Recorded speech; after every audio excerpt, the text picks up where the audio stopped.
Bem-vindos ao nosso quarto episódio de Elas em Pauta, um programa desenvolvido pela Gedeon Richter do Brasil. A Gedeon Richter é uma empresa farmacêutica húngara fundada em 1901, que tem cuja sua missão desenvolver produtos de qualidade e ajudar que as pessoas tenham mais qualidade de vida.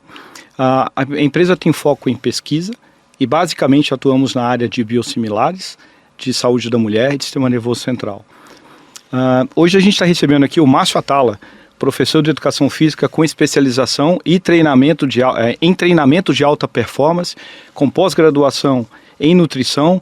Ele é autor de vários livros e foi idealizador e apresentador de vários programas de muito sucesso, muito conhecidos por todos nós, na Rede Globo, no GNT, na Rádio CBN. Márcio, muito obrigado por aceitar o convite e estar com a gente aqui hoje. Imagina, o prazer é todo meu e toda oportunidade para falar de saúde a gente não pode perder. Muito obrigado. Bom, você é uma pessoa que usa de todos os seus meios possíveis para falar de saúde, de bem-estar, de movimento. Eu imagino que levar informação para as pessoas é uma tarefa árdua, mas a gente é bombardeado todo dia de muitas informações. Como é que a gente faz para pegar essas informações e transformar em ações ou em movimento? Como é que a gente faz para absorver isso e tomar uma atitude com essas informações? Olha, se eu soubesse essa resposta não é de bilhões, essa resposta é de trilhões de dólares, né? Hoje, a informação nunca esteve tão disponível, né? E nosso estilo de vida nunca esteve tão ruim. Então você tem uma dicotomia, né? Eu não vou ficar voltando a 200, 300 mil anos, a 30 mil anos, nada disso. Vamos voltar na década de 80, né? O que era um cereal matinal? Era flocos de milho com açúcar, né? Você não tinha diet, você não tinha... Isso era o saudável. Você não tinha adoçante, estava chegando o Diet Light no Brasil. Mas você tinha só 13% da população em 1989 acima do peso. Os números de doenças crônicas eram muito menores. Nosso estilo de vida era muito mais saudável. E a gente tinha muito menos informação. Se você quisesse alguma informação, imagina, se você chegasse para sua mãe, final da década de 80, e falasse: mãe, eu quero consumir chia, compra amaranto para mim. Ela ia falar: o que está acontecendo aqui? Né? A gente, quando queria uma informação, ia pesquisar numa base, era tudo, né? Verdade. Não era tudo tão rápido, a informação não era tão disponível. Hoje você tem disponível informação a hora que você quiser, na palma da sua mão, de qualquer assunto. Impressionante. Só que, quando a gente pensa nos pilares do estilo de vida, esses pilares estão sendo vividos cada vez mais com problemas. Então vamos pegar os 4 principais que são sempre falados. Movimento. Nunca foi tão sedentário, né? O brasileiro em média dava 10 mil passos no final da década de 80, hoje ele dá 2.400. Você tem aproximadamente 70% da população que não faz o mínimo de movimento recomendado pela Organização Mundial da Saúde, que são 30 minutos 5 vezes por semana. Quando você pensa na alimentação, obviamente as pessoas têm comido muito mais do que a necessidade, né? E isso a gente pode avançar em cada um dos pilares. O nosso cérebro é programado para isso, para comer mais do que a gente precisa. Foi assim que a espécie sobreviveu. Armazena, quando precisar, tá lá. Exato. Só que, cara, a gente tem a refeição a hora que a gente quiser, né? Qual foi o sacrifício para mim entrar aqui nesse estúdio, me deparar com pão de queijo, que é uma das coisas que eu mais adoro, e não comer? Porque eu não estou com fome, porque eu comi antes de sair da minha clínica. Mas é irresistível. Se eu não tenho muita força de vontade, eu ia comer sem fome nenhuma. E eu estou com vontade, tanto que eu estou falando com você sobre isso, né? Você lembrou do pão de queijo. Do pão de queijo. Então, o alimento está muito disponível. E a gente é programado para comer mais do que a nossa necessidade. Quando a gente pensa em sono, a gente precisa de pelo menos, aquelas pessoas é minoria, que é curto dormidor, precisa de 4 ciclos de sono, 6 horas. A grande maioria das pessoas precisam de 5 ciclos de sono, né? Cada ciclo dura 1h15, 1h30, vai dar ali 7 horas, 7 horas e meia. A gente tem dormido menos. A questão do estresse, e todo mundo sabe a importância do sono. Você acessa informação hoje, o que mais tem as pessoas dando informação da higienização do sono. Em relação ao estresse foi fundamental para a gente sobreviver, né? Só que hoje ele é crônico. Você acabou de falar uma coisa, é muita informação. Muito maior do que a capacidade do nosso cérebro de assimilar. Né? E aí como que faz para você pegar essas informações, ter esse olhar crítico e interno do que eu tenho que fazer para mudar? Por que é difícil mudar? Porque o ser humano, ele só sobreviveu porque ele precisou poupar energia. Você mesmo falou, né? É isso. Ele precisa poupar energia. Então todas as decisões que a gente toma inconscientemente são para poupar energia. O nosso cérebro, ele é o órgão que mais gasta energia. Ele gasta mais de 20% das nossas calorias diárias. Então ele aprendeu a automatizar as coisas. Então a gente vai tomando todas as decisões no automático, a gente aprende as coisas, cria rotina para não ter que pensar. Você não pensa para colocar o seu terno, você não pensa para amarrar seu sapato, você não pensa para tomar banho. É verdade. As coisas... Então, eu entrevistei uma neurocientista em Nova York, Wendy Suzuki, chefe do departamento de neurociência lá, da Universidade de Nova York.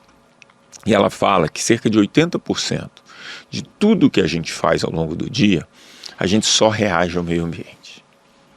E esse é o problema. Nosso meio ambiente hoje, ele é uma tempestade perfeita para o nosso corpo. Porque ele te dá muito conforto e o nosso cérebro vai sempre optar pelo menor movimento. Então, se eu tenho uma porta de saída a 3 metros e uma a 1 metro, essa é a decisão inconsciente do cérebro. O ser humano, quem já não tentou subir uma escada rolante e estava quebrada, qual é a reação imediata? Desapontamento. Aquela reclamação interna. Exato, não é uma coisa do tipo, puta, que legal, eu vou queimar 10 calorias, não nasceu esse cérebro. Até para descer, né? Até para descer. A escada rolante está parada, você fala, puxa, vou ter que descer. Esse é o nosso cérebro. Na questão da alimentação, é aquilo que eu falei, está muito disponível. E aí no inconsciente você vai comendo. Se eu não tivesse trazido muito para o consciente, tinha rodado aqueles pães de queijo. Já tinha ido. Do sono, você tem os sistemas que regulam o nosso sono. Basicamente, a gente tem 2 sistemas. Um sistema que é o ciclo circadiano, muito balizado pela luz e ausência de luz. Então, toda vez que vai escurecendo, a gente vai liberando uma série de substâncias que vão nos induzindo ao sono, acalmar nosso cérebro. E aí, o que acontece? Quando a gente vive esse meio ambiente hoje, ele é muita luminosidade. A gente leva o celular para a cama. Eu brinco que a gente leva o sol para a cama, né? Então, isso de fato acontece. E a gente tem um excesso de estímulo também, né? Então, quando você pega, por exemplo, a questão das emoções, da informação, do estresse, a informação está o tempo inteiro disponível. Tem uma pesquisa de Nova York mostrando o seguinte: 92% das pessoas, antes de colocar o pé no chão, já consumiram alguma informação no celular. Olha que loucura. Ele acorda e a primeira coisa que ele faz é acessar o celular. E consome a informação, já está ativando o cérebro, né? Então você está reagindo ao meio ambiente que não dá aquilo que o nosso corpo foi programado. Então a grande dificuldade dessa nossa geração é que vai ser a primeira geração na história da humanidade que vai ter que colocar hábitos naqueles 20% conscientes. Vai ter que criar hábitos, até automatizar, que não são simplesmente a reação ao meio ambiente. Aí é que está a dificuldade. Aí você me pergunta, existe algum lugar que conseguiu fazer isso? Alguns. Né? Então você vai para Copenhague, você vai para Amsterdã. Copenhague tem mais bicicleta do que carro, do que habitante. Por quê? Porque eles criaram um meio ambiente que, se eu não for de bicicleta, eu estou errado. Eu vou demorar o dobro do tempo, vai ser muito mais caro, é inviável. Mas essa é uma mudança que toma tempo. Toma tempo. Isso é um planejamento grande. Exato. A Coreia do Sul, você vai falar, por que os coreanos são magros?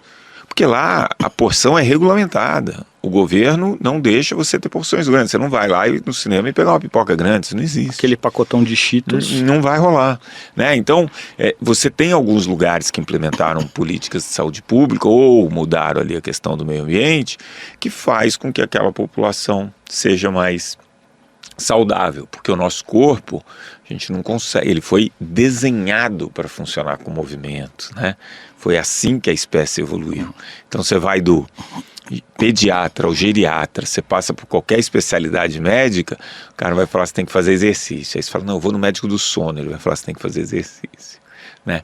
Então assim, o nosso corpo é desenhado para algumas coisas, para dormir, para se movimentar, e hoje o meio ambiente ele não proporciona isso no automático, não. Então, pelo contrário, ele te leva para o sedentarismo. Excesso de informação, excesso de comida, pouco sono. Né? Se você quiser, você vai passar a noite inteira vendo série, é sedutor.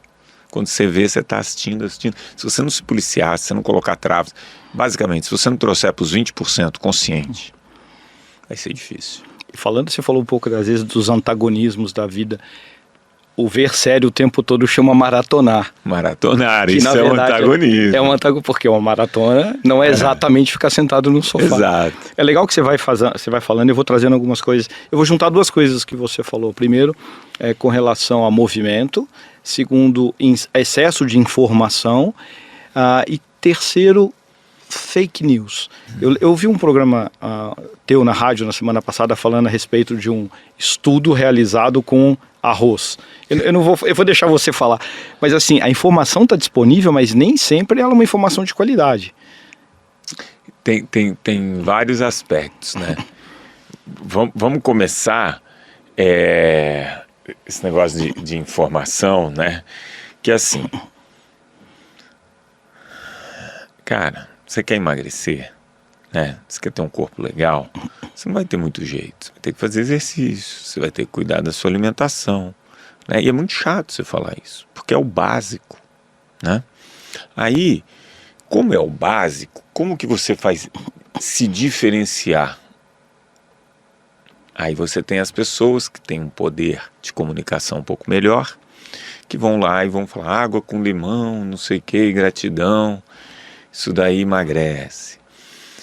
Aí o outro vai falar, não, se você fizer o meu treininho de 7 minutos por dia, é igual você frequentar não sei quanto tempo de academia. E aí, o ser humano é danado, cara. Você é cruzeirense. Eu sou cruzeirense. Né? Se tem um comentarista que normalmente fala bem do Cruzeiro e um outro que fala mal do Cruzeiro, qual que você vai escutar? Eu tenho a tendência a, de novo, falar dos antagonismos. Eu sempre digo que é bom escutar os dois lados, mas eu sempre coloco aquele que está falando bem. Eu me sinto mais confortável. Por exemplo, você saiu de casa, você vai se pesar. Tem 2 farmácias. Você foi lá, se pesou 75 numa balança. Aí você foi na balança, outra 80. Qual que você vai se pesar no dia seguinte? Na mesma, porque eu preciso perder. A gente tem a tendência de buscar o conforto. É isso, eu brinco assim, meu pai estava medindo pressão outro dia, e ele tem 2 aparelhos. Aí ele falou, mas esse aparelho ele dá sempre um pouquinho maior, dá 14 por 11, esse outro está dando 13 por 8, e aí ele acredita no que dá menor, que te dá boa informação. Então, quando a gente começa a ver, a malha 7 minutos, você vai ter o mesmo resultado de um ano de academia. De verdade, você sabe que não. Mas você vai indo buscando esses atalhos. E isso é um terreno fértil para desinformação. E aí você tem um outro ponto. Então, eu ouvi isso de alguém que hoje a maior busca das pessoas é pela atenção dos outros. A nossa atenção vale muito. Então, para querer um clique, para qualquer coisa. Então vem um estudo lá de Harvard, né, falando da questão do arroz branco. O jornalista ele não vai se dar o trabalho de ter uma análise crítica em cima do estudo, de ler o estudo inteiro. Aí ele vai pegar um trechinho que diz o seguinte: se você consumir só arroz branco, isoladamente, né, você pode ter um pico de glicemia igual ao do açúcar. Beleza. É muito raro você ver um cara pegar numa refeição e comer só arroz branco. Um pratão de arroz e é isso. Quem faz isso? né? Só o moço do estudo. Entendeu? E aí a jornalista publica que arroz é tão perigoso quanto açúcar. Pô, isso é um tapa na cara da evolução aqui, da cultura brasileira, que é do arroz com feijão. E eu lembro que, por conta do arroz, eu fiz uma viagem para um documentário que eu fui até a Coreia do Sul. Porque eu estava fazendo uma intervenção em Jaguariúna e fui me servir num buffet de uma feijoada e pus arroz branco. E uma senhora falou assim, pô, você acabou de fazer uma intervenção de nutrição para a população, está comendo arroz branco? Isso é uma farsa, você fala uma coisa e faz outra. Eu falei, eu nem ia discutir que eu não falei nada daquilo, mas tudo bem. Eu perguntei para ela, mas por que arroz branco não? Porque dá barriga, porque engorda, porque dá diabetes, porque mata. Eu falei, nossa, que forte.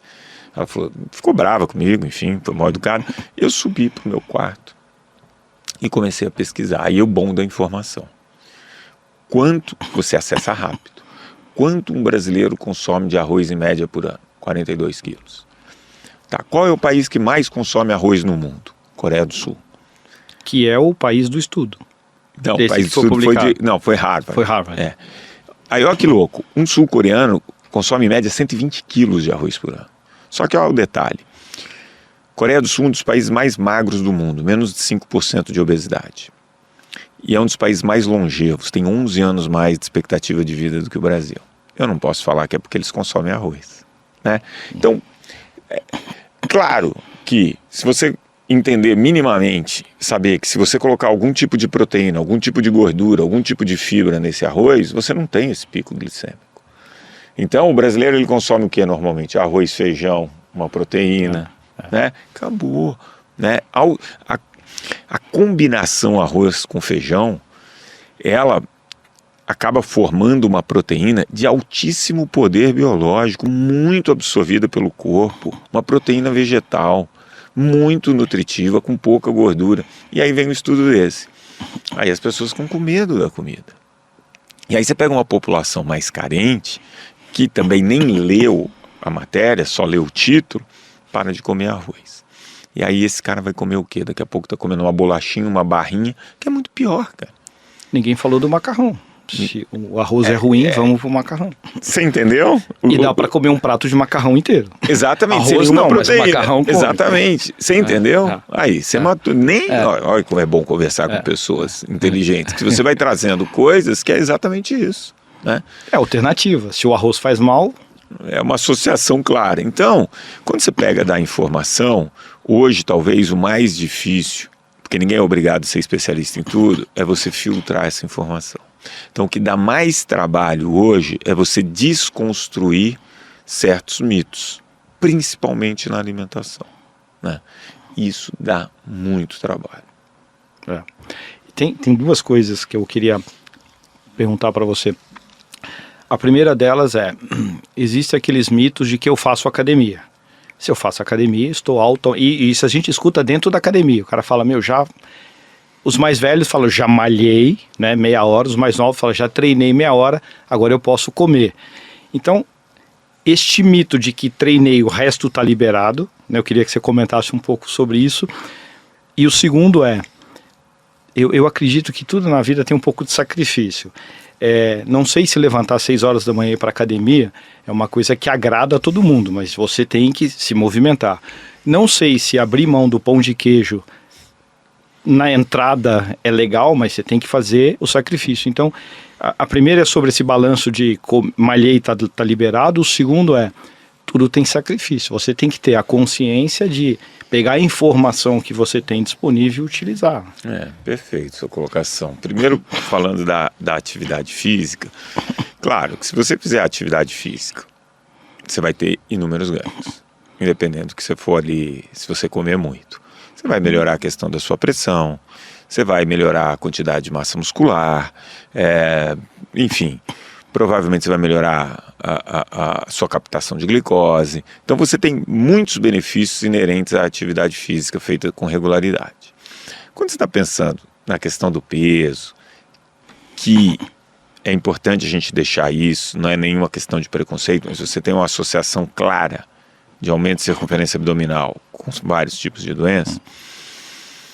Você fez exercício, você comeu o dobro, comeu mais calorias do que você está gastando, É meio matemático isso. pô, não tem segredo. Você vai ganhar peso, né? Você vai engordar, não tem por onde. Então, é muito importante você tentar encontrar esse equilíbrio e falar e fazer uma coisa que você falou, que é sacrifício. Porque se a gente for no automático, a gente vai comer mais mesmo. Eu presto serviço para uma maior rede de farmácia do Brasil há 5 anos. Então eu cuido da saúde da população de mais de 50 mil pessoas. E a primeira pergunta que eu fiz lá, quando a gente começou a trabalhar, até por curiosidade, era: quais os produtos mais vendidos na farmácia? Qual foi minha surpresa? Primeiro, Paçoquita Diet. Segundo, chocolate diet. Terceiro, Mentos. Quarto, chicletes Walter. Quer dizer, tudo que está disponível no balcão. Ninguém entra para comprar aqui. Eu estou falando isso porque É por está impulso? muito disponível. É impulso. É o pão de queijo dele. É o pão de queijo Tá dele. ali no check-out, E aí, você pega isso. e leva. Então, esse sacrifício, você entender, né, é tão complicado isso, cara, porque é uma questão cultural você entender que sua saúde não é só sua. Mesmo que você só pense em você, né? Então, beleza, eu vou fazer meu sacrifício, vou ali acordar, que nem você falou, 6 da manhã, fazer meu exercício. Pô, preferia dormir mais meia hora, mas vou lá. O corpo tal. pede, né? É. E é engraçado que às vezes você levanta e você fala: hoje tá chovendo. Hoje tá chovendo. Hoje tá chovendo. Eu não vou. Aí você olha e fala: não tá chovendo, mas tá muito frio. Você fica tentando arrumar. Uma desculpa, né? Então você tem essa questão que você tem que disciplinar e conviver. E aí, se você pensar: saúde é minha, não estou afim de fazer, eu quero ser feliz, quero comer o que eu quiser, vou ficar aqui. Puta, não é, cara. Sabe por quê? Porque se você não tiver plano de saúde, o custo da saúde não se paga mais, cada vez aumenta o imposto. Se você é do plano de saúde, todo mundo está pagando essa conta, né? Então, porque é dividido, você não é igual o seguro de carro, você bateu mais, você vai pagar mais, né? Então, esse é um custo dividido e é uma conta que em lugar nenhum do mundo está fechando, com raríssimas exceções que fazem essas políticas de saúde pública, entendeu? Então, essa questão de você fazer algum sacrifício, seja por você, seja por quem você gosta e convive com você e precisa de você. Ponto, porque você está falando do custo da saúde no pagador, mas a tua esposa, o teu filho, a tua mãe, alguém vai deixar de trabalhar para estar contigo no hospital. Você entendeu? Aí tem uma série de outros custos adjacentes, tem o absenteísmo, você vai deixar... Ou seja, tem um custo muito maior, que eu não sei nem se alguém consegue calcular. É isso, entendeu? Então, esses sacrifícios, a informação está aí. Né? Se você perguntar para 100% da nossa audiência, atividade física faz bem? 100% vai dizer que sim. Ter uma alimentação mais equilibrada, in natura, é importante? Todo mundo sabe. Agora, como colocar em prática? Aí você falou uma coisa que eu gosto: sacrifício, né? Quando sua mãe, quando você era pequenininho, falava assim: vai escovar o dente. Você não queria, meu. Mas aí você escova, ela vai, vira hábito, você sente a necessidade. Você vê que é importante, você faz. Tomar banho, você vai tomar banho, pô, né? Tem coisas que a gente tem que fazer. Pra gente, chama autocuidado. Entendeu? E assim, é que nem se falou, tem as pessoas próximas que a gente gosta, que a gente convive, e se você gosta dessa pessoa, é justo com essa pessoa você fazer com que ela sofra, que ela abra mão de um monte de coisa para, entendeu, cuidar de você ou para pagar alguma coisa. Então, e nem pode dizer eu não sabia. Não tem mais como falar. Não dá para dizer, hoje em dia você sabia. E eu gosto de uma frase que é o seguinte: conviva, escolha aquele desconforto que você consegue conviver. Você entendeu? Então, assim, eu não gosto de atividade física. Cara, tem 500. Escolhe aquela que você consegue conviver. É subir escada, sobe escada todo dia. Mas adianta subir escada? Pô, estudo agora do Reino Unido, 400 mil pessoas que tinham problemas genéticos em relação a doenças cardiovasculares. Acompanharam esses caras 20 anos. Aqueles que subiram só 5 andares de escada em média por dia tiveram 20% a menos problemas cardiovasculares. Então escolhe aquele desconforto que você vai encarar. Sem ir pra academia. Entendeu? Na rotina dele. Ah, mas eu de comida. Cara, escolhe aquele tipo que você vai conseguir conviver. Se não, se a gente for levar a vida no estilo Zeca Pagodinho, deixa a vida me levar, vai ser ruim para você e para quem está perto de você e para toda a população. É verdade. A gente fala, você falou de duas coisas que são, eu acredito que é a base de tudo, fazer o movimento, fazer o teu exercício, cuidar um pouco do teu corpo, e nem sempre a gente está falando de estética, como você disse, eu estou falando de manter o meu organismo funcionando da maneira mais adequada, e tem a questão da alimentação. Existe algum que é mais importante que o outro, ou eles tem que coexistir? Hoje eu ouvi eu estava tendo uma reunião com o pessoal do governo lá em Brasília e eu ouvi uma frase que foi muito interessante. Ele falou o seguinte: claro que a alimentação emagrece, né? E aí eu não vou fazer exercício, vou só fazer alimentação. Eu não consigo manter. Essa conta não fecha. Por quê? Porque à medida que a gente vai envelhecendo, a gente vai perdendo massa muscular. O metabolismo vai caindo.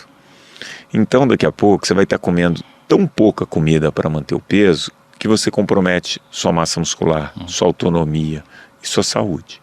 Hoje você tem uma relação direta com massa muscular, principalmente membros inferiores, e saúde cognitiva, diminuição de demência depois dos 60 anos.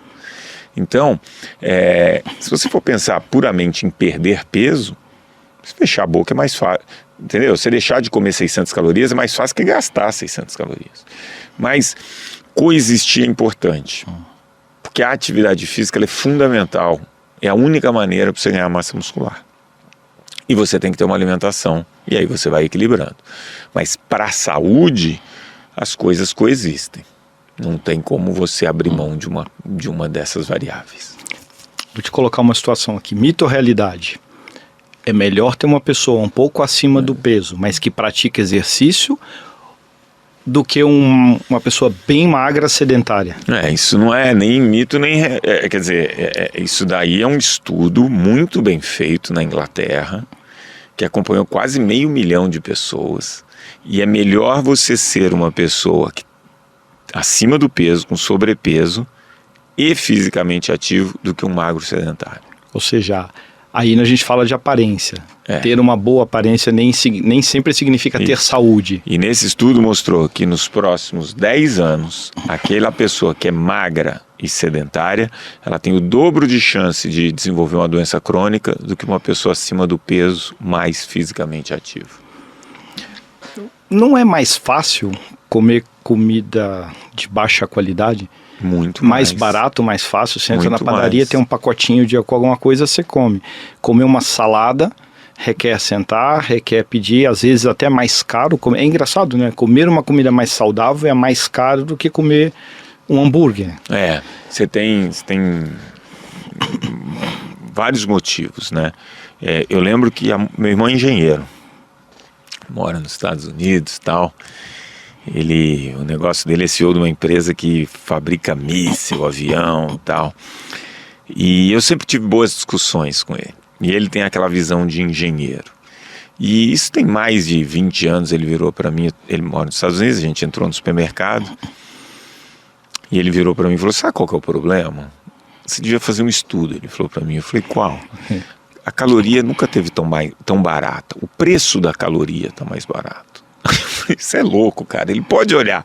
E aí, é verdade. Depois de um tempo, teve esse estudo mesmo. E é verdade. Então, vamos lá, fazer uma salada. Puta, dá trabalho, né?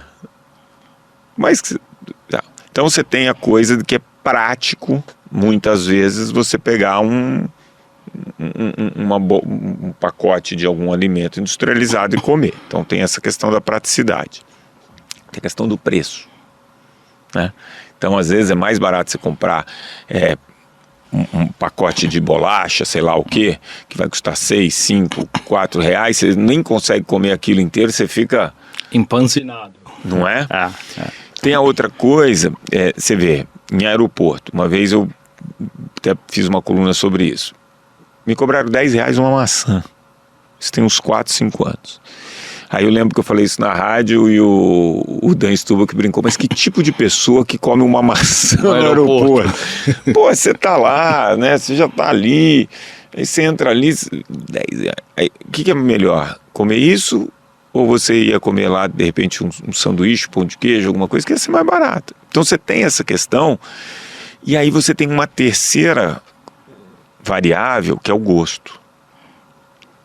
O gosto da salada, se você comer ela pura, né, não tem tanta graça. Não é atrativo. É. Mas a indústria descobriu rapidamente que se ela colocar um pouco de açúcar, sal e gordura, você ativa as papilas e isso é o chamado impossível comer um só, né? E aí você consome. Então, a indústria conhece tudo que a gente conhece e produz alimentos que são muito sedutores e gostosos. Acaba que ficando mais barato, né? Então hoje você tem ali um esforço da indústria de tentar melhorar a qualidade do alimento, diminuir um pouco de açúcar e tal, mas hoje todo mundo vai para a praticidade, a grande maioria das pessoas. E aí você falou de sacrifício. Eu colocaria que as pessoas que conseguem mais mudar o estilo de vida, além de sacrifício, eu colocaria, são as pessoas que conseguem planejar. Entendeu? Eu planejo, eu vou comer aqui, eu vou planejar, pô, eu vou viajar, eu vou então malhar desse jeito, eu vou subir. Quem consegue planejar e ter rotina, sai na frente. Aquele que vai deixando, esse cara não consegue. Porque ele age por impulso. Por impulso. Você sabe que teve um estudo das freiras? Pô, as freiras viviam 10 anos mais que as mulheres americanas, na média. As freiras americanas viviam 10 anos mais. Porra. Vamos estudar. Será que é porque ela não tem marido e o marido enche a paciência? Pode ser. Deve ter relação. Deve ter relação. Não vamos descartar. Ignorar. Não vamos descartar, pode ser. Mas aí tiveram 3 variáveis que eles viram que eram muito importantes. Primeiro, mente ativa. Elas liam muito e ensinavam muito. Então o que eles viram? Que as freiras, elas tinham uma incidência de Alzheimer muito menor. Mas quando dissecavam o cérebro dessas freiras, você via sinais de Alzheimer. E você disse, o cérebro consome muito mais caloria e energia do que o resto. 20%, você falou. E aí você via o cérebro das freiras com muitas conexões paralelas. Então, mesmo elas apresentando alguns sinais de Alzheimer, não manifestava. Então, a atividade mental era uma coisa. Segunda coisa, atividade física. As freiras são muito ativas, elas têm que andar muito, né, nos conventos, enfim. Elas acabam tendo uma rotina com muito movimento espontâneo de caminhada. E a terceira coisa, rotina.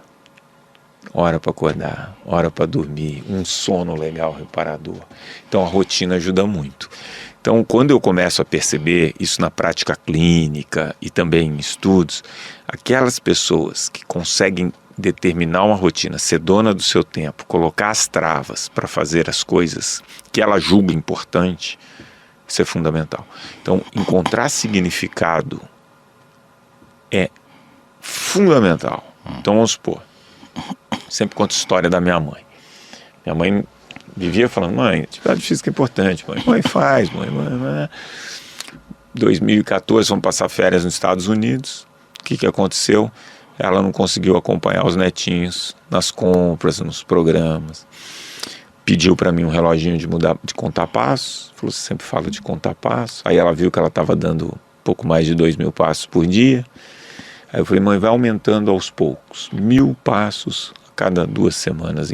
E vai indo ver até onde você vai.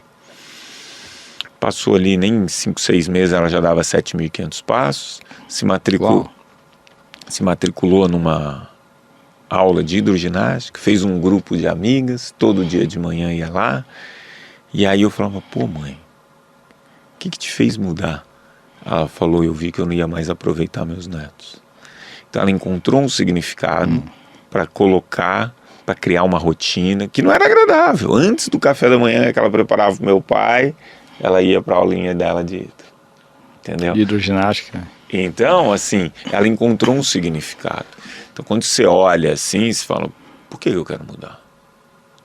Eu vou te contar uma história. Tem um CEO de uma montadora que me procurou.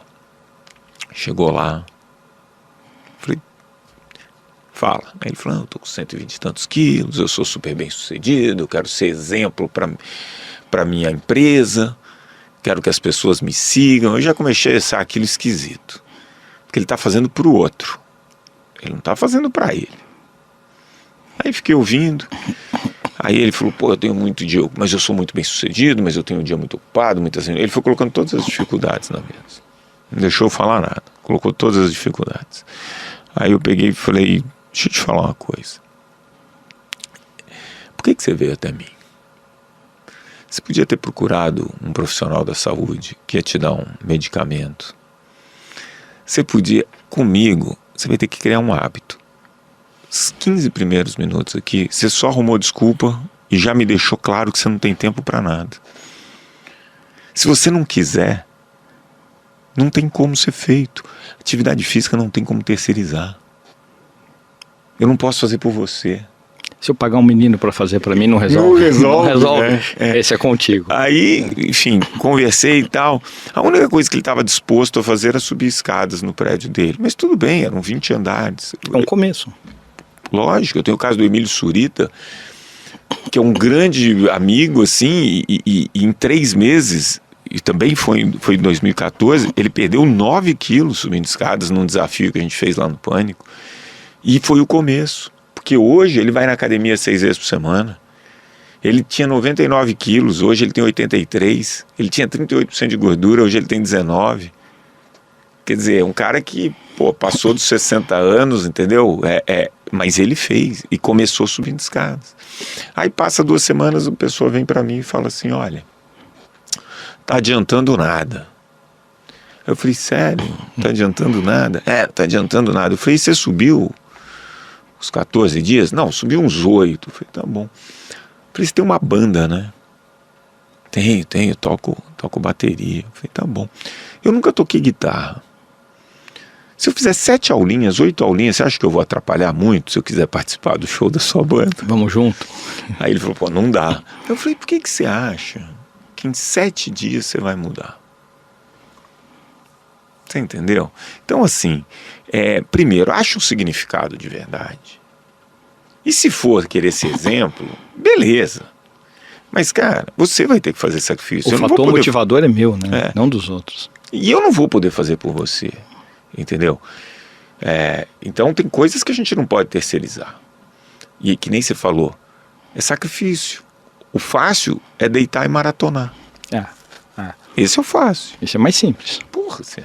E esse qualquer um consegue fazer. Exato. E ainda vai beliscando ali o seu pãozinho de queijo, se é mineiro igual a gente, opa! Tem em casa, hein? Tá lá no freezer. Então, tá lá no freezer. Não tem como. Mas tem uma outra coisa também que, assim, quando você começa a fazer o exercício, tem aquela barreira de ativação, você passou por ela, você começa a ver que você se sente melhor, você consegue andar melhor, você tá menos ofegante, a roupa tá meio larga. A grande maioria das pessoas que passa por essa barreira de ativação, que começa a ver um resultado, como você usou o exemplo do Emílio, o início é mais difícil, mas depois que você passou, aí você começa a tomar gosto, porque o resultado está aí. Então, mas olha que engraçado. É que os 7 dias não resolve, você não consegue enxergar em 7 dias. É isso. Precisa de um pouquinho mais. Essa neurocientista, Wendy Suzuki, ela fala o seguinte, no cérebro tem uma região chamada hipocampo, e para a gente criar uma conexãozinha de um hábito, o tempo mínimo são 3 meses. Aí eu falei, 3 meses? Mas tem que fazer todo dia nos 3 meses? Ela falou, uns 70 dias. Então, em 3 meses, para você criar a conexão, tempo mínimo, são 3 meses. Associação Brasileira de Academia. De todo mundo que se matricula numa academia, 64% desiste antes de 3 meses. Bom. Então, é o que você falou. Quem passa essa barreira... Você não vai encontrar um cara que vai falar, fiquei mais descondicionado. Não. O cara que passa essa barreira, ele começa a fazer as atividades com mais facilidade. A roupa emagrece, tem o lado da vaidade, entendeu? Hoje eu estava falando com um cara que ele falou o seguinte, eu tinha 125 quilos, eu tomava remédio para diabetes e hipertensão e não controlava. Hoje ele está com 83 quilos, ele falou, cara... Nem tomo mais remédio. Nem tomo mais remédio.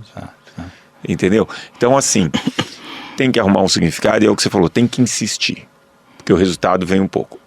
eu perguntei para essa neurocientista se a premiação seria um caminho para criar o hábito. Ela falou só nos primeiros 3 meses. A maior recompensa vem depois, com isso tudo que você falou. Eu vou te contar um caso. Agora, em final de novembro, tinha um personal lá na academia que ele falou comigo que um aluno chegou para ele e falou: cara, eu vou viajar agora no início de janeiro e eu queria começar a me preparar, mas eu não quero ficar muito forte. eu quero assim, porque senão as pessoas vão notar que eu tô ficando muito forte. Ele falou assim: fica tranquilo. Em um mês você não vai ficar muito forte. É engraçado essa percepção de que um mês eu vou transformar. E não é assim. Não tem um hábito. E é muito engraçado que às vezes a pessoa fala: olha, eu quero fazer musculação, mas eu não quero ficar grandão. Eu falei: amigo, grandão só se você tomar umas coisinhas aí que você não vai tomar. Então fica tranquilo. Não se preocupe. Que eu faço musculação há 30 anos e não sou grandão, entendeu? Ô Márcio, uma última pergunta. Homens e mulheres, tem diferença? Aí a gente escuta, de novo, aquelas histórias de mito ou realidade. A mulher é mais disciplinada, a mulher tem mais força de vontade, a mulher se preocupa mais, porque tem um pouco disso, né? Até acho que a sociedade é bem injusta, porque o homem tem uma barriguinha, ele é bem sucedido, né? A mulher tem uma barriguinha, ela é desleixada, né? Então, assim, tem diferença, homens e mulheres, no geral? Tem muita diferença. Então, tem uma diferença fisiológica, né? E fatores fisiológicos que dificultam mais para a mulher. Menos testosterona, coração menor quantidade de sangue. Então você tem algumas coisas fisiológicas que tornam a tarefa da mulher um pouquinho mais difícil. Quando chega na menopausa, nem se fale, as mulheres reclamam bastante. Então você tem uma questão fisiológica que torna o resultado da mulher muitas vezes um pouco mais demorado. Segunda coisa, mulher, pela cobrança, ela é mais disciplinada, né? Que nem se falou, a sociedade cobra. Elas são mais disciplinadas, elas ouvem mais, elas tendem a seguir mais. Então, nesse aspecto, a mulher sai na frente. Eu não sei se é porque ela é cuidadora, mas o que você percebe é que a mulher cuida mais. Então, quando você pega dados populacionais, por exemplo, do IBGE, você tem as mulheres mais ativas. Você tem as mulheres com uma alimentação melhor. E aí pode ser um aspecto cultural que influencia, que eu acredito muito nisso. Pode ser porque ela também, normalmente, na estrutura familiar brasileira, é quem dita, não é dita as regras, mas é que dá o tom. Né? Ela vai na farmácia, ela que compra o medicamento para o marido, ela que prepara muitas vezes, né? Naturalmente, ela pensa não nela somente, mas em todo mundo. Mãe, cara, a mãe é provedora, né, cara? A mãe, ela tem aquela coisa de cuidar. Então a mulher, ela tem isso. Então, ao mesmo tempo que fisiologicamente é um pouco mais difícil para a mulher, por outro lado, elas ganham na disciplina, elas ganham na preocupação com o próximo. Então, eu acredito muito nisso. Muito bom. Eu vou perguntar para a Fernanda aqui se a gente tem alguma pergunta. E tem uma questão que eu queria abordar, claro, dos remédios. Porque muitas vezes a gente, né, fala, olha, é importante, fez atividade física e às vezes tira o remédio. O medicamento, ele está aí para auxiliar. Em muitos casos ele vai ser necessário. Com atividade, em muitos casos, a dose é menor. Então você vai ver em muito pouco tempo medicamentos, né? Porque antigamente todo mundo era ativo simplesmente porque a gente vivia num meio ambiente que exigia movimento. E a gente vivia menos também. E vivia menos. Então hoje você vai ter essa questão, pessoas fisicamente ativas, você vai ver que vai ser uma dose menor. Quando você vai vir a posologia lá, você vai ver que vai começar a vir com essa diferenciação.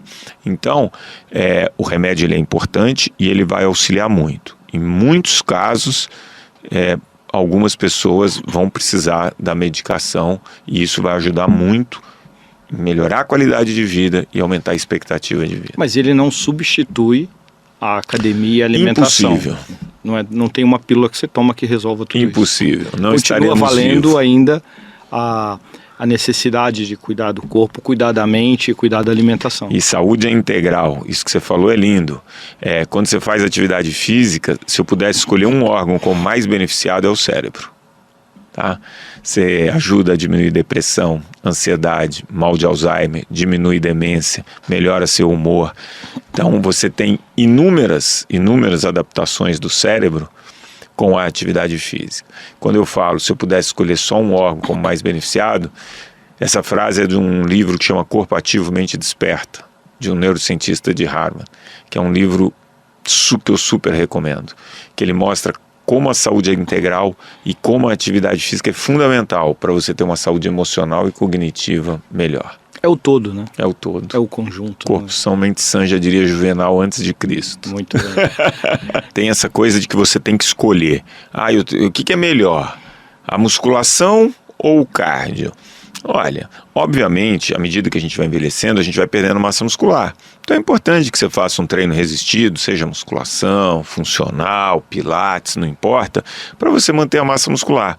Só que o trabalho cardiovascular, ele dá outros ganhos, outras adaptações no corpo. Seu coração vai ficar maior, vai bater menos vezes por minuto para levar sangue, oxigênio e nutrientes.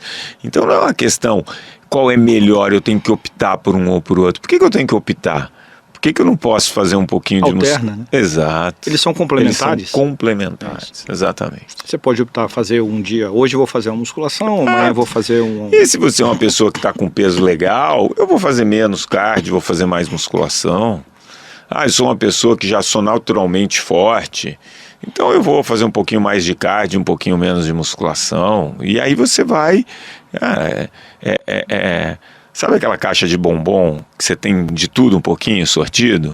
Atividade física é assim, escolhe aquela ali e encaixa no que você gosta. E às vezes as pessoas falam, qual atividade que é melhor? A que você gosta e que você vai fazer. Que você vai dar regularidade. Que você vai fazer. Exato. Porque, eu sou uma pessoa que gosta de correr. Às vezes a pessoa fala, correr é muito chato. Pra mim, não. Você entende? Mas eu não sou aquela pessoa que tenta convencer as outras pessoas a virem comigo. Até porque o cara vai achar que eu sou o chato. Exato. Acha aquela que você gosta isso. E vai com ela. Você falou isso. Acha aquela que você vai conseguir fazer. Que aí o cara fala, não, eu quero que você me faça o melhor treino. Aí você põe o treino, o cara não faz. Então vamos ver o que é possível.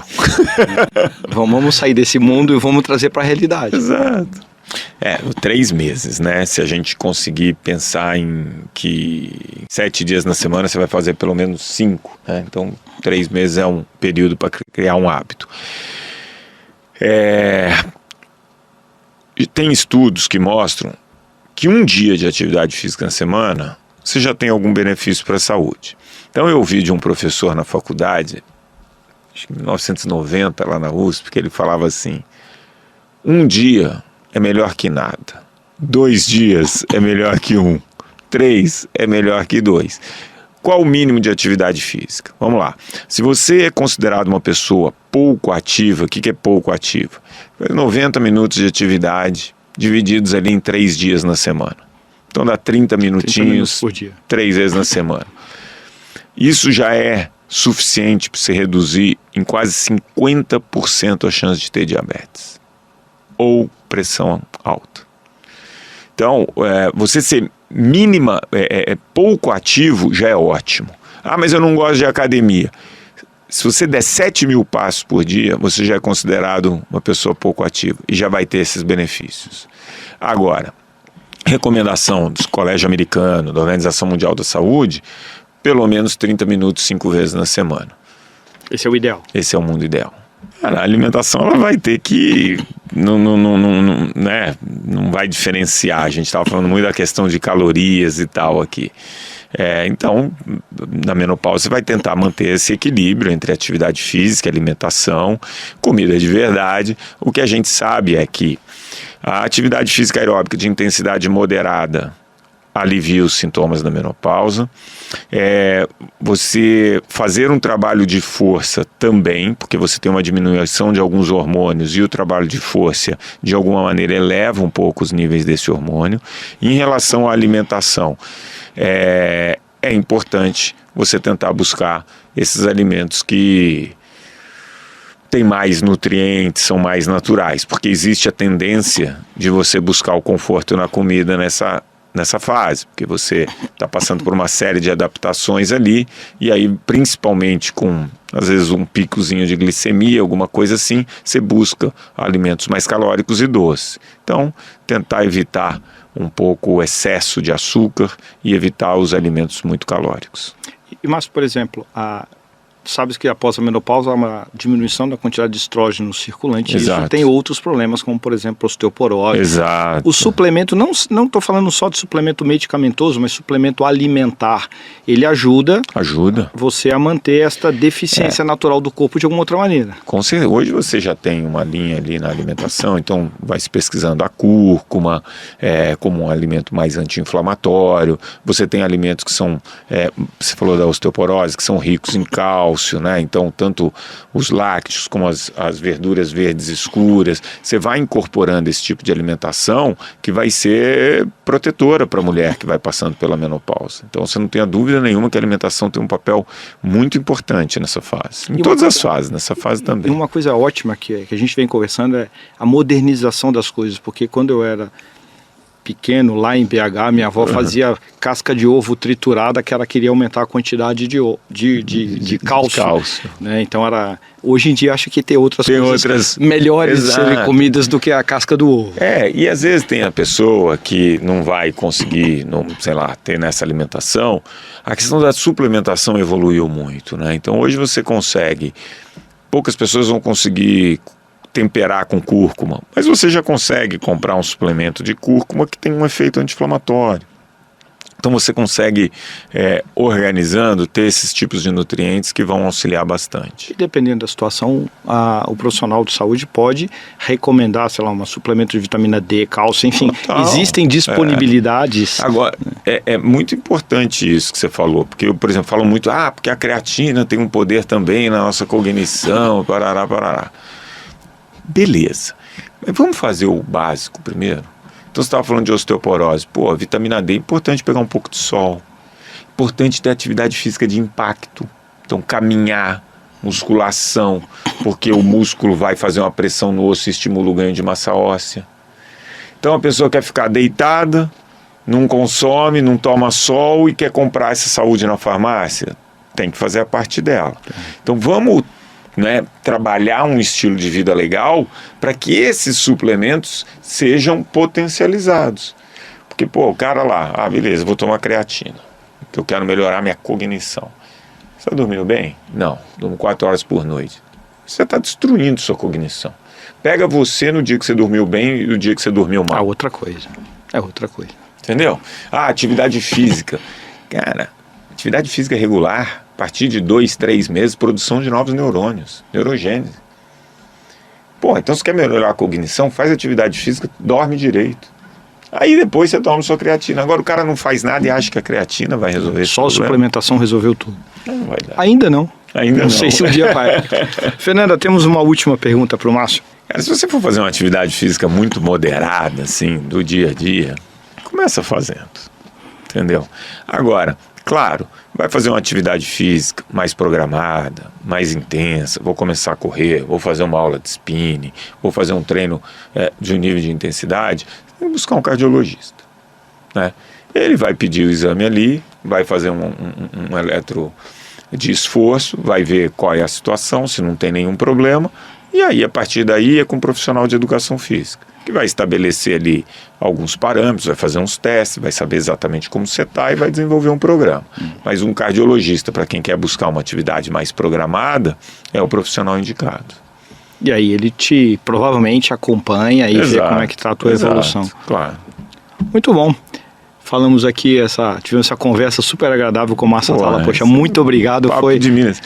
Próxima vez eu vou sugerir um pão de queijo aqui pra gente ir comendo. Vou te falar que mineiro não costuma recusar. Você conseguiu não comer, foi uma vitória. Foi muito bom. Bem fácil. Obrigado, Márcio. Obrigado por estar conosco. Imagina. Obrigado por acompanharem. Até o próximo episódio. Tchau.